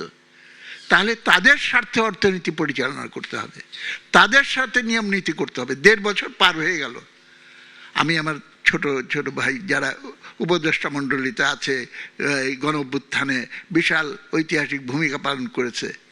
1.5 বছরে সরকারের কর্তৃত্ব থাকার পরেও মিনিমাম ন্যাশনাল ওয়েজ কেন কার্যকর করা হলো না? বৈষম্য বিরোধী গণ অভ্যুত্থান কেন আজকে দারিদ্র্যের পরিমাণ বৃদ্ধি পেল? কেন আজকে খেলাপি ঋণ আগে ছিল 3.5 লক্ষ কোটি টাকা, এইবার হয়ে গেছে 6.5 লক্ষ কোটি টাকা? এটা সরকারি হিসাব। শুধু এইগুলোকে অ্যাড্রেস না করে উপর ভাষা কাঠামোগত জায়গায় হাত দেওয়া হলো। হ্যাঁ, ঠিক আছে, সেটাও হাত দেওয়া দরকার, কিন্তু যেই প্রশ্নটা মৌলিক, এই সরকারের কতটা সেটা করার এখতিয়ার আছে, কারণ কনস্টিটিউশনালি সে শপথ নিয়েছে। সো আলটিমেটলি জনগণের কাছেই যেতে হবে, এবং সেইটা না করে এইগুলো কোনোদিন কার্যকর হবে না।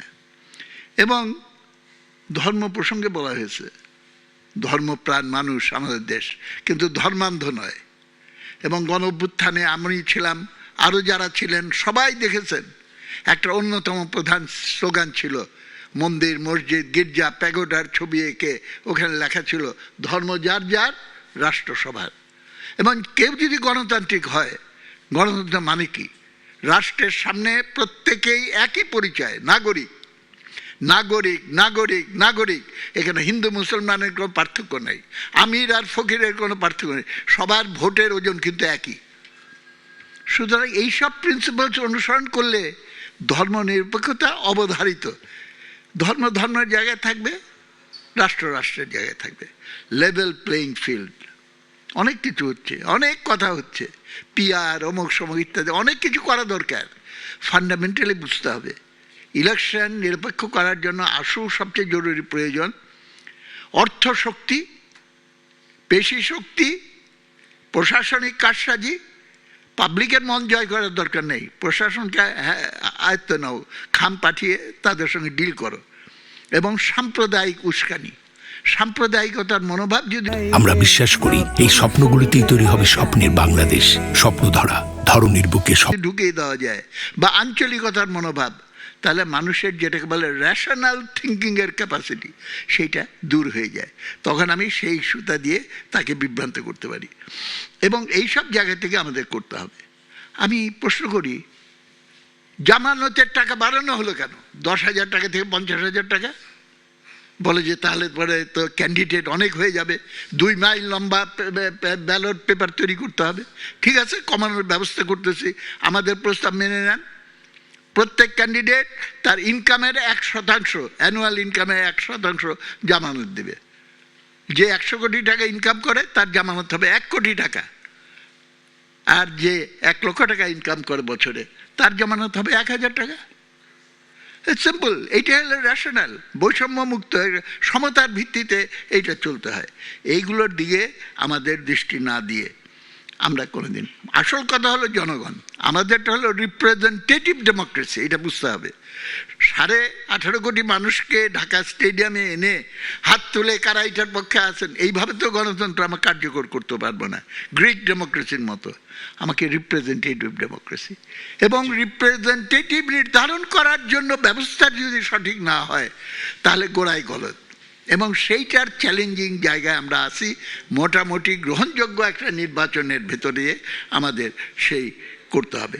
সরকার কি চায় এইখানে খালি আমি বলবো, আমি তো একটা সরকারের ভিতরে অনেক রকম দিই, আজকে এই কথা বলে কালকে ওই কথা বলে অমুক দিন আর কথা বলে। What is the intent of the government, সেইটার সঙ্গে প্রশ্ন হলো তার অ্যাসার্টিভলি তার পজিশনটা ইউনিভোকাল যেটাকে বলা হয়, একেবারে দ্ব্যর্থহীনভাবে তাকে বলতে হবে যে এইটা চাই, এটা চাই, এটা চাই, সবাইকে সন্তুষ্ট করে কেউ খুশি করলো কেউ খুশি করলো। Every lobby is allowed A chance and space, এই জায়গা থেকে বেরিয়ে আসতে হবে। এবং গুরুতর অভিযোগ এসেছে, সরি আমি শেষ করে আনছি, গুরুতর একটুখানি বলা হয়েছে, আমি আরও বলতে চাই, চট্টগ্রাম বন্দর নিয়ে যেটা করা হলো, গোপন চুক্তি করা হলো, মুখ হলো, এইটা খালি তার হিডেন এজেন্ডা নাকি স্পেশাল অ্যাসাইনমেন্ট এইটা নিয়ে এসেছিল এবং এইটা করেছে। এইসব অভিযোগ মানুষের মনে থাকলে, সত্য মিথ্যা আমি বলছি না, মানুষের মনে যে প্রশ্নটা আছে তো এটা ক্লিয়ার করতে হবে না, ক্লিয়ার করতে হবে, পাত্তাই দিচ্ছে না এইগুলো কোশ্চেন। এইগুলো জায়গা থেকে আমরা এমন একটা জায়গায় আজকে আসি, একটা চ্যালেঞ্জিং অবস্থা। আমি আশাবাদী এই কারণে, যে নদী মরুপথে হারালো ধারা, জানি হে জানি তাও হয়নি হারা। জনতার শক্তি হলো অমোঘ। আমি মুক্তিযোদ্ধা ছিলাম, পাকিস্তান বাহিনীকে হটিয়ে দিয়ে আমরা মুক্ত এলাকা করেছিলাম। আমার কাছে শুনে রাখেন, চেক করে দেখেন, কোনো মুক্ত এলাকায় কোনো নারী নির্যাতন ছিল না, কোনো মুক্ত এলাকায় কোনো ঘুষ দুর্নীতি ছিল না, কোনো মুক্ত এলাকায় কোনো অপরাধ ছিল না। সেই ফুলের বাগানের মতো দেশ করার স্বপ্ন নিয়ে আমরা দেশ স্বাধীন করেছিলাম। সেই পথে আমরা আগাইতে পারি নাই, কারণ যারা ক্ষমতায় নিয়েছিল দে ওয়্যার ইনকেপেবল, শ্রেণীগতভাবে তারা অক্ষম ছিল মানুষের এই আকাঙ্ক্ষা পূরণ করার। এবং এইবার যদি আমরা অক্ষম হই তাহলে মনে রাখবেন আরেকটা গণ অভ্যুত্থান অপেক্ষা করছে, এবং সেটা ছাত্র গণ অভ্যুত্থান না, সেটা হবে সচেতন শ্রমিক শ্রেণীর গণ অভ্যুত্থান, এবং সেইটাই আমাদের দেশকে সমস্ত সংকট থেকে মুক্ত করবে, এবং সেই পথে এগিয়ে যাওয়ার পদক্ষেপ দিকে অগ্রসর হওয়ার নিয়ে জন্যই আমাদের কাজ করা একান্তভাবে প্রয়োজন বলে আমি মনে করছি। অসংখ্য ধন্যবাদ জনাব মসজিদুল ইসলাম সেলিম। আমি একটু আমার ডানে যেতে চাই জনাব ফয়েজ আহমদ, প্রধান উপদেষ্টা সিনিয়র সহকারী প্রেস সচিব। আপনার কাছে আসি, একটি বিষয় হচ্ছে যে নির্বাচনের আর 1 মাস বাকি, ঠিক তফসিল ঘোষণার পরদিন শরীফ ওসমান হাদির উপর হামলা হয়, গুলিবিদ্ধ হন, 1 সপ্তাহ পর তিনি মৃত্যুবরণ করেন। 5 জনকে সম্ভবত গ্রেফতার করা হয়েছে, এখনো মূল যে আসামি তাকে ধরা হয়নি, কোথায় আছে তারা এখনো আন্দোলন করছে ইনকিলাব মঞ্চের পক্ষ থেকে। একই সঙ্গে জনাব সাইফুল হক বলছেন যে প্রতিনিধি বা যারা গুরুত্বপূর্ণ ব্যক্তি আছে তাদেরকে গান লাইসেন্স দিয়ে কি নিরাপত্তা নিশ্চিত করা সম্ভব? কি বলবেন? ধন্যবাদ। অনেকগুলি রেসপন্স করারও বিষয় আছে। সাইফুল ভাই যেটা বলেছেন যে অপারেশন ডেভিল হান্ট ফেজ 2 যেটা চলছে, সেটা আসলে কি হচ্ছে, আমি বলি যে এটা শুরু হওয়ার পর থেকে এখন পর্যন্ত প্রায় 1000 সন্ত্রাসী কর্মকাণ্ডের সঙ্গে, বিশৃঙ্খলার সঙ্গে জড়িত এরকম 1000 লোককে গ্রেফতার করা হয়েছে। সাইফুল ভাই বলছিলেন যে গণভোট নিয়ে প্রচারণার সরকার এই বিষয়ে ব্যাপক উদ্যোগ গ্রহণ করেছে। ইতিমধ্যে 10টি বড় প্রচারণার ভ্যান সারা দেশে চলে গেছে, 300টি উপজেলা এগুলি ভিজিট করবে। ইভেন আমাদের যেই জেলা পর্যায়ে তথ্য কর্মকর্তারা রয়েছেন তারা বিভিন্ন পাড়া মহল্লায় বাড়িতে বাড়িতে যাচ্ছেন, উঠান বৈঠক করছেন এসব নিয়ে। তা আমরা সরকারের জায়গা থেকে এই জায়গাগুলিতে একটা কমিটি করা হয়েছে, চেষ্টা করা হচ্ছে মানুষকে গণভোট বিষয়ে সচেতন করে তোলার বিষয়ে।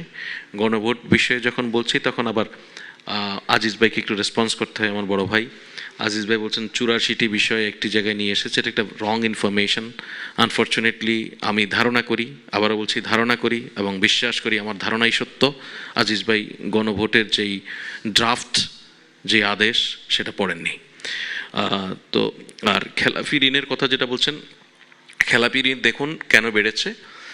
প্রথম কথা হচ্ছে আওয়ামী লীগ তার রাজনৈতিক স্বার্থে, তা আওয়ামী লীগের সঙ্গে যারা নির্বাচন করে তাদের নির্বাচনের উপযোগিতা ধরে রাখার জন্য খেলাপি ঋণের আইন সংশোধন করেছে। আপনারা যদি সেই সময়কার নিউজ পেপারগুলি একটু ভিজিট করেন, আপনারা দেখবেন খেলাপি ঋণের পদ্ধতি পরিবর্তন করে দিয়ে নিজেদের দলের লোকজনরা যেন খেলাপি না হয়ে যায় সে ব্যবস্থা করেছে। সেই জায়গাটা যখন সংশোধন করে সঠিক ফর্মে নিয়ে আসা হয়েছে, অটোমেটিক্যালি তাদের অনেক লোক খেলাপি হয়ে গেছে।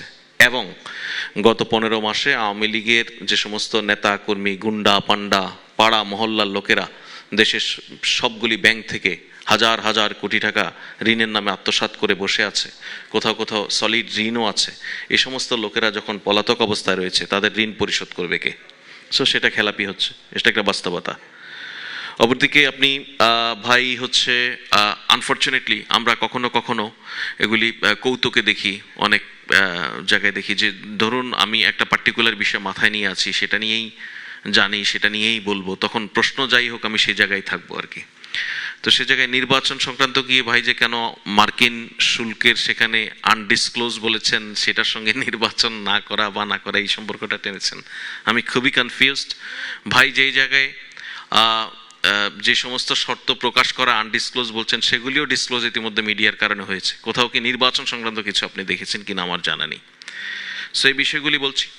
আর আপনি পার্টিকুলারলি যে জায়গাটা প্রশ্ন করেছেন, দেখুন এটা একটা প্রপোজাল গভর্নমেন্ট সাইড থেকে, যে ক্যান্ডিডেটরা যদি মনে করেন, আমরা একটা এক্সট্রাঅর্ডিনারি সিচুয়েশনের মধ্যে আছি, এটা সত্য। আমরা অতীতের একটি নির্বাচনের মতো নির্বাচনী ব্যবস্থার মধ্যে নেই। আমরা একটি অংশগ্রহণমূলক প্রতিদ্বন্দ্বিতাপূর্ণ নির্বাচনের স্বপ্ন দেখছি। দেখুন, আমরা যখন অভ্যুত্থানের পক্ষের শক্তিগুলির মধ্যে এক ধরনের ঐক্য প্রত্যাশা করি, যখন এই প্রত্যাশার কথাটা বলি, সঙ্গে সঙ্গে এমন অনেকগুলি কথা আমরা অবতারণা ঘটাই যেগুলির মধ্য দিয়ে অভ্যুত্থানের পক্ষের শক্তিগুলিকে কোনো কোনোটিকে নানানভাবে আমরা বিতর্কিত করার চেষ্টা করি, নানান কথাবার্তা বলে তাদের মধ্যে দূরত্ব বাড়ানোর চেষ্টা করি। এটা ধরুন আমাদের এখানে এক সময় সোসাইটিতে একটা অংশের কাছে কেউ যদি সিনেমা করতো, নাটক করতো, এসবকে ভালোভাবে দেখা হতো না, তখন বলতো যে সে সিনেমায় নেমেছে। শব্দের ব্যবহার দেখেন, শব্দের রাজনীতি আছে। সিনেমায় নেমেছে, নামে পতন ঘটা, এটা নেতিবাচক শব্দ। একই সঙ্গে আমি কেউ রাজনৈতিক দল করতে এসেছেন, রাজনৈতিক করতে এসেছেন এটা না বলে যখন বলছি রাজনীতিতে নেমেছেন, আমি মিন করি আর না করি, এটা শব্দের রাজনীতি, এটা আমার মাথার মধ্যে মননের মধ্যে খেলে যে রাজনীতিতে নেমেছেন। এটা আমি যখন বলবো প্রত্যেককে বলবো না, আমি যাকে একটু খাটো করে দেখার চেষ্টা করব, যাকে অপ্রয়োজনীয় করে তোলার চেষ্টা করব, তার ক্ষেত্রে আমি নেমেছে বলে ফেলবো। এটা আমি জানিও না যে আমি বলে ফেলবো, এ ধরনের ঘটনা ঘটে। সুতরাং এই বাস্তবতায় আমরা যখন একটি খুবই সংকটাপন্ন সময়ের মধ্য থেকে বেরিয়ে এসে একটি অভ্যুত্থানের মধ্য দিয়ে একটি নতুন নির্বাচন এবং গণতান্ত্রিক অগ্রযাত্রার পথে হাঁটার চেষ্টা করছি, সেই সময়টা নিঃসন্দেহে বলা যায় এটা একটি স্বাভাবিক সাধারণ সময় নয়।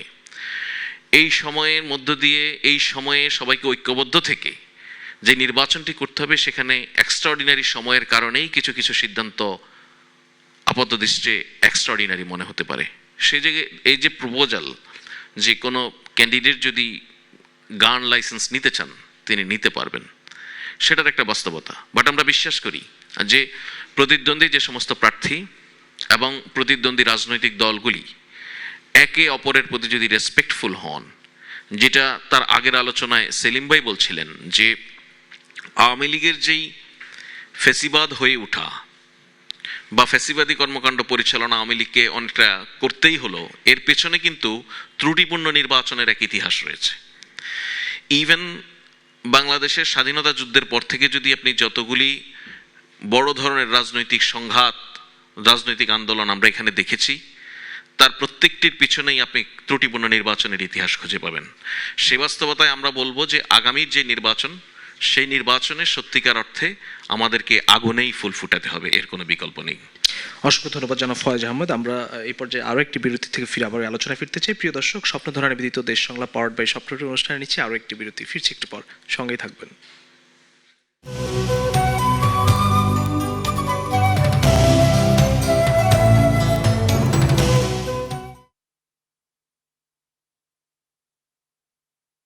আমরা বিশ্বাস করি এই স্বপ্নগুলিতেই তৈরি হবে স্বপ্নের বাংলাদেশ। স্বপ্নধারা, ধরনীর বুকে স্বপ্ন।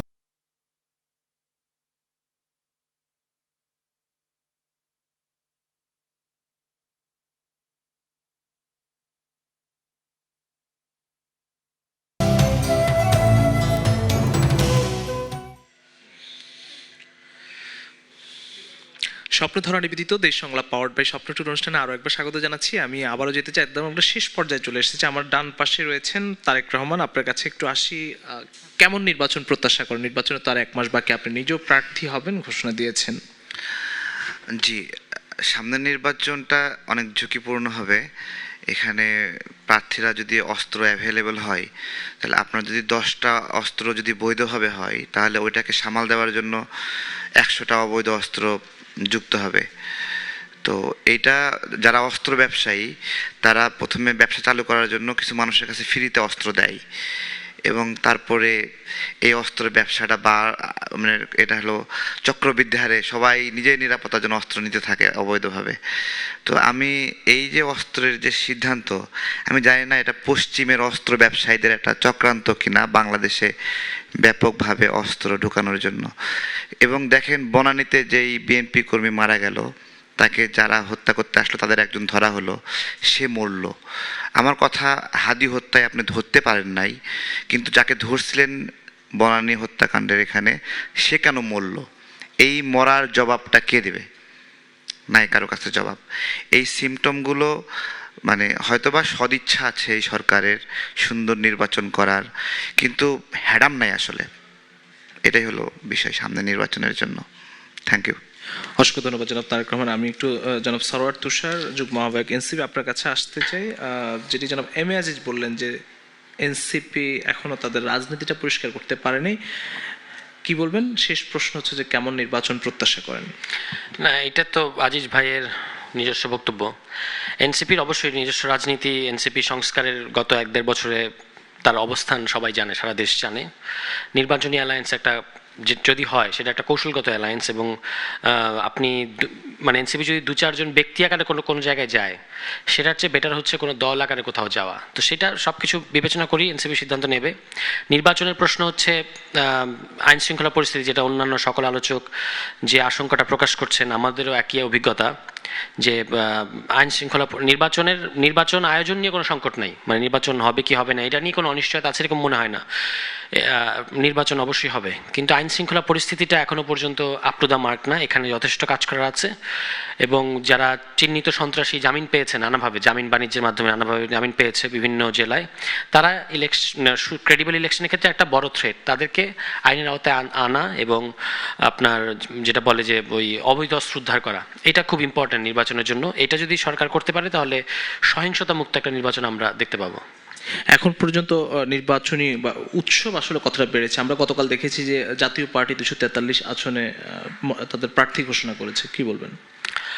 জাতীয় পার্টি নিয়ে তো আমরা আমাদের অবস্থান বারবার বলেছি যে তারা তো কমপ্লিসিট আগের ফ্যাসিবাদী রেজিমের। এখন অন্যান্য অনেক দলের প্রত্যক্ষ পরোক্ষ নানা ধরনের সমর্থনের কারণে তারা প্রার্থী দিচ্ছে।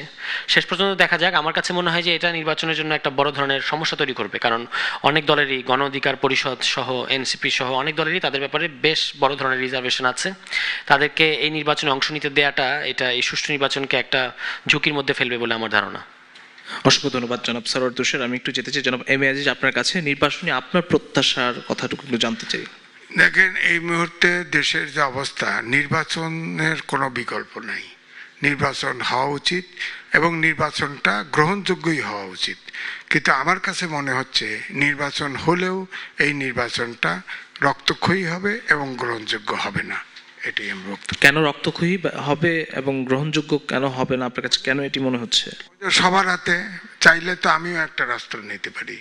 আপনি হিসাব করেন না কতগুলোর 300 সিট, 300 সিটের 300 এমপি যদি অস্ত্র নেয়, তার গানম্যান একটা অস্ত্র পায়, অবৈধ অস্ত্র আপনার 50 থেকে 50% 5ই আগস্টের পরে থানা লুট হয়েছে, সে অস্ত্র উদ্ধার হয় নাই।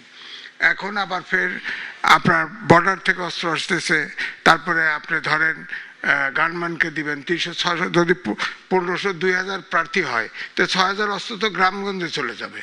এটা কে নিয়ন্ত্রণ করবে? আবার আনসার দিবেন, পুলিশ দিবেন, ধরেন 4টা 5টা 10টা দিলেন গার্ড, আর আর্মি তো থাকবে স্ট্রাইকিং ফোর্স হিসেবে, হয় থানা হেডকোয়ার্টারে নাই জেলা হেডকোয়ার্টারে। তখন তো দেখবেন যে, বিশেষ করে আমি যদি বলি যে জামাত এবং বিএনপি যদি থাকে, কেউ কাকে ছাড় দিবে না। তখন বাক্স নিয়ে দেখবেন ধান কাতে পাট কাতে দৌড়াইছে, কে রক্ষা করবে? পুলিশ দাঁড়ায় থাকবে। পুলিশ তো এখনো টামার থেকে বেরোয় আসে নাই পুলিশ। হ্যাঁ হ্যাঁ, আমার কি ঠেকা, আমার কি ঠেকা? তো সুতরাং আমি এই নির্বাচন হোক, তবুও হোক, আমার মনে হয় একটা সরকার, সিভিল সরকার আসুক, এটা দরকার দেশের জন্য, দেশ বাঁচানোর জন্য। অসংখ্য ধন্যবাদ জনাব এম এ আজিজ। আমি একটু জনাব, আমার ডান পাশে রয়েছেন সাইফুল হক, সাধারণ সম্পাদক বিপ্লবী ওয়ার্কার্স পার্টি। নির্বাচন নিয়ে আপনার কেমন নির্বাচন প্রত্যাশা করেন, কেমন হতে পারে আগামী নির্বাচন, আপনার প্রত্যাশাটুকু জানতে চাই। ধন্যবাদ। একটা যেটা হয়েছে, আমরা নির্বাচনের বাইরে পরবর্তী আমাদের যে ডেমোক্রেটিক ট্রানজিশন বা অভ্যুত্থানের ন্যূনতম অর্জনটাকে রক্ষা করবার ক্ষেত্রে নির্বাচনের বাইরে বাস্তবে অন্য কোনো সুযোগ, কোনো স্কোপ বাস্তবে নাই। ন্যূনতম একটা ডেমোক্রেটিক স্পেস তৈরি হওয়া ছাড়া, ন্যূনতম একটা গণতান্ত্রিক পরিবেশ, নিয়মতান্ত্রিক ধারায় ভোটের মধ্য দিয়ে সরকার পরিবর্তনের এই জায়গাটা আমরা চালু করা ছাড়া বাংলাদেশ সামান্যতমভাবে আর সামনে এগোতে পারবে না। এটা একটা নির্বাচন। নিশ্চয়ই আমরা অংশীদারিত্বমূলক চাই, এবং আমি মনে করি গুরুত্বপূর্ণ হচ্ছে প্রার্থীদের নিরাপত্তা, ভোটারদের নিরাপত্তা, এবং বিশেষ করে ভোট কেন্দ্রের নিরাপত্তা, যেটা একটু আগে এম এ আজিজ যেটা বলবার চেষ্টা করলেন। ভোট কেন্দ্রের নিরাপত্তাটা খুবই গুরুত্বপূর্ণ। আর আমার সমাজের প্রান্তিক মানুষ, সমতল বা পাহাড়ের আদিবাসী মানুষ, সমাজের যারা সামাজিকভাবে অর্থনৈতিক দিক থেকে দুর্বল মানুষ, প্রান্তজন, তাদের নিরাপত্তার অত্যন্ত গুরুত্বপূর্ণ। নারীদের নিরাপত্তার প্রশ্ন, এগুলো বিশেষ মনোযোগের প্রশ্ন আছে। আর সরকারের পক্ষপাত দুষ্টতা, যেটা নিয়ে আমি বরাবরই সমালোচনা করে এসেছি, কথা বলে এসেছি। সরকারকে যেহেতু একটা তাদেরকে প্রায় তত্ত্বাবধায়ক সরকারের চরিত্র বৈশিষ্ট্য নিয়ে কাজ করতে হচ্ছে, এর অভ্যুত্থানের মধ্য দিয়ে আমরা সরকার গঠন করলেও সরকারের অতীতে যেসব পক্ষপাত দুষ্টতার অভিযোগ আছে, যেটা বড় আকারে প্রায় সবাই উত্থাপন করেছেন, সরকারকে যাবতীয় পক্ষপাত দোষ থেকে বেরিয়ে আসা দরকার। অপরাধী, দুষ্কৃতিকারী, দুর্বৃত্ত, এদের কোনো রাজনৈতিক পরিচয়, আদর্শিক পরিচয়ের জায়গা থেকে বিবেচনা না করে সরকারকে ব্যাপারে তারা যদি পরিষ্কার উদ্যোগ নিতে পারেন, আইনের আওতায় আনতে পারেন। সরকার যদি, কারণ মানুষ মনে করছে এখনো পর্যন্ত সরকার একদিকে দুর্বল এবং অকার্যকর। যখন মনে করে কোনো সরকার দুর্বল এবং অকার্যকর, যেটা ধরুন প্রথম আলো, ডেইলি স্টারে যেভাবে ধরুন ঘোষণা দিয়ে হামলা আক্রমণ করা হয়েছে, গণমাধ্যম, তারপরে উদীচী, তারপরে ছায়ানট, যার সাথে ধরুন হাদি হত্যার দূরবর্তী কোনো সম্পর্কের কথাও কেউ কোনো আলোচনার মধ্যেই নেই। তার মানে এটা বিশেষ ইন্টেনশন থেকে পরিস্থিতিকে অস্থিতিশীল নৈরাজ্যের দিকে নিয়ে যাবার কারো কারো ইন্টেনশন কাজ করছে। সেদিক থেকে সরকারের কার্যকারিতা প্রমাণ করাটা সবচেয়ে গুরুত্বপূর্ণ। এবং আরেকটা বলে যেটা শেষ করব, নির্বাচন এখনো পর্যন্ত একটা টাকার খেলার বিষয় পর্যবেসিত হয়েছে। 25 লক্ষ টাকা সর্বসাকুল্যে খরচ করা যাবে। অনেক প্রার্থীরা ইতিমধ্যে কোটি কোটি টাকা কেবলমাত্র আনুষ্ঠানিক প্রচারণার আগেই তারা কিন্তু খরচ করে ফেলেছেন। ইলেকশন কমিশনের অনেক সুপারিশ, কিন্তু কালো টাকা দৌরাত্ম্য বন্ধের ব্যাপারে আমরা দৃশ্যমান কোনো পদক্ষেপ দেখিনি। ফলে কালো টাকা, সন্ত্রাস, মাফিয়া, প্রশাসনিক ম্যানিপুলেশন বলি, ধর্মের একটা খুব সাম্প্রদায়িক ব্যবহার বলি, আঞ্চলিকতা বলি, সবকিছুর বাইরে আমরা বিশ্বাস করি এই স্বপ্নগুলিতেই তৈরি হবে স্বপ্নের বাংলাদেশ। স্বপ্ন ধরা, ধরনীর বুকে যে নির্বাচন কমিশন এই সময় তাদের একটা বড় ভূমিকা আছে। নির্বাচন কমিশনও আমি তাদেরকে দৃঢ়চিত্ত ভূমিকা দেখতে চাই, কিন্তু এখনও সেটা আমার কাছে খুব বেশি আশা জাগাতে পারিনি। আমি আশা করব সময় আছে। তাদের এই আমি ইন্টেনশনের উপর আস্থা রাখতে চাই, তারা একটা ভালো নির্বাচন করতে চান। শুধু যেটা আমি বলেছি, এটা একটা যৌথ অর্কেস্ট্রার মতন, চলুন আমরা সরকার, নির্বাচন কমিশন, রাজনৈতিক দল এবং জনগণ, সমাজের নানা স্টেক হোল্ডার, গণমাধ্যমের একটা খুব গুরুত্বপূর্ণ ভূমিকা আছে। গণমাধ্যম আপনারা এখনো পর্যন্ত খুব পেশাদারি ভূমিকা পালন করতে পারছেন না অনেক ক্ষেত্রেই। গণমাধ্যমের ভূমিকাটা হবে অত্যন্ত গুরুত্বপূর্ণ। আশা করি এই ব্যাপারে একটা সমন্বিত উদ্যোগ যদি নিতে পারি, ফেব্রুয়ারিতে গণভোট এবং নির্বাচনের মধ্য দিয়ে একটা পরবর্তী গণতান্ত্রিক যাত্রার পথে একটা গুরুত্বপূর্ণ মাইল ফলক হয়তো আমরা পার হতে পারবো। অসংখ্য ধন্যবাদ জনাব সাইফুল হক। আমি জনাব মোজাহিদুল ইসলাম সেলিম আপনার কাছে আসতে চাই। নির্বাচনকে কেন্দ্র করে নিরাপত্তা নিয়ে শঙ্কার কথা জানালেন, কেউ কেউ অস্ত্র দেয়া নিয়ে চক্রান্তের কথা বললেন। আপনার শেষ কথা জানতে চাই নির্বাচন নিয়ে সংক্ষেপে। ধন্যবাদ। আমি কয়েকটা পয়েন্টে এক সেন্টেন্স করে বলবো। প্রথম কথা হলো, নির্বাচন হওয়া খুবই প্রয়োজন। এইটা আমাদের আকাঙ্ক্ষা মতো অবাধ নিরপেক্ষ নির্বাচন না হলেও একটা গ্রহণযোগ্য নির্বাচন অন্ততপক্ষে হওয়া উচিত। একটা রাজনীতির কথা আছে, কোনো কোনো ক্ষেত্রে a bad election is better than no election. এর কাছাকাছি একটা পরিস্থিতি বর্তমানে বিরাজ করছে। অন্তরায় কোথায়? সন্ত্রাস হবে চতুর্দিকে। এইটা একটা বিপদ। এই চ্যালেঞ্জ মোকাবেলা করতে হবে। সরকার একা বা একটা দুইটা রাজনৈতিক দল এটা পারবে না, সব রাজনৈতিক দল মিলেও পারবে না। জনগণের উপরে ভরসা করতে হবে এবং সেই ধরনের পদক্ষেপ নিতে হবে। শান্তি মিছিল করে, অমুক করে, সম্প্রীতি মিছিল করে, গণতন্ত্রের পক্ষে মিছিল করে সবাই মিলে একসঙ্গে আমরা দাঁড়াবো। যে আমাদের মতবিরোধ আছে, আমরা গর্ব করে বলবো যে বাংলাদেশ একটা সিভিলাইজড নেশন, আমাদের মতবিরোধ আমরা গণতান্ত্রিকভাবে সলভ করতে পারি। এই লাইনে পদক্ষেপ নিতে হবে। দ্বিতীয়ত হলো, মনে রাখতে হবে এই ইলেকশনই শেষ ইলেকশন না, এইটা একটা স্টেপিং স্টোন টুয়ার্ডস এ অবাধ নিরপেক্ষ নির্বাচন, এবং সেই গতিমুখরতা আমাদের তৈরি করতে হবে। এবং আমি বলবো এই ক্ষেত্রে একটা খুব আমার সুপারিশ হবে, সবাই দল তো নিজের নিজের মতো করবে। আমি কৌশলগতভাবে ইহার সঙ্গে ঐক্য করিয়াছি। শেখ হাসিনার সরকারও কিন্তু এটা বলতো, কৌশলগতভাবে জামাতে ইসলামের সঙ্গে, কৌশলগতভাবে হেফাজতের সঙ্গে ঐক্য করেছে এবং করে দেশটাকে ডুবাই দিছে। কৌশল গ্রহণ করা আমি বিকল্প নয়, কিন্তু কৌশল আমার লক্ষ্য এবং নীতিকে যদি বিপরীতে ফেলে কৌশল গ্রহণ করে তাহলে সেটা সর্বনাশ। একটা ইলেকশন সাইফুল হকের মনে থাকতে পারে, সরওয়ার্দী উদ্যানে তখন ঘাতক দালাল বিচারের দাবিতে জাহানারা ইমামের সভাপতিত্বে হাসিনা বক্তৃতা করে বলেছিল রাজনীতিতে শেষ কথা নেই। আমাদের তৎকালীন প্রেসিডেন্ট মঞ্জুর ভাই দাঁড়িয়ে বলেছিলেন রাজনীতিতে শেষ কথা আছে, সেটা হলো ৭১, এর নিচে আমরা নামতে পারবো না। এবং এই নীতি অবস্থান বজায় রাখা হয়েছে। কৌশলের নামে এইটা সারেন্ডার করা মানে ওই সুবিধাবাদ। কোশ্চেনটা হলো কিভাবে আমি অতিরিক্ত কিছু সিট ভাগাভাগি এবং মার্কেট ভ্যালু বাড়ানোর জন্য এই জিনিসগুলো করার হয়তো চেষ্টা করতে পারে। সুতরাং আমি আশাবাদী এই দিক থেকে। জনগণ এখনো জীবন্ত আছে।